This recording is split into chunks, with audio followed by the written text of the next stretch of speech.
कंपनीमध्ये आरोग्य सल्लागार म्हणून काम करत आहे. यांच्या वडिलांना आपण 3 महिन्यापूर्वी अमृत ज्यूस असं त्यांचं नाव सांग. कॅन्सर ह्या आजारावर दिलं होतं. तर यांच्याच तोंडून आपण ऐकू की ह्यांना काय फरक पडला. सर तुमचं नाव सांगा.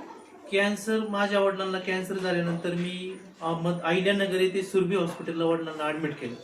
त्यांनी अन्ननलिकेला स्टेन टाकली. स्टेन टाकल्यानंतर वडिलांना मी केमो न घेता घरी आणलं. घरी आणल्यानंतर अगदी वडिलांना अन्न जाईना, अंथरुणात पडून होते.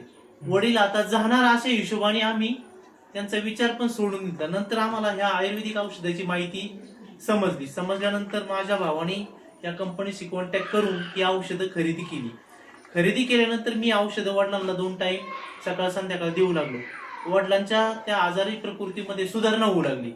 सुधारणा झाल्यानंतर त्यांनी मला या अशा प्रकारचं एक कॅप्सूलचं पण दिलं. कॅप्सूलचं पण ती गोळी मी पाण्यामध्ये टाकून विरघळून त्यांना ते देऊ लागलो. आज अशी परिस्थिती निर्माण झाली तर वडील माझे स्वतःहून गावात जातात, येतात, 4 माणसात बसतात, उठतात.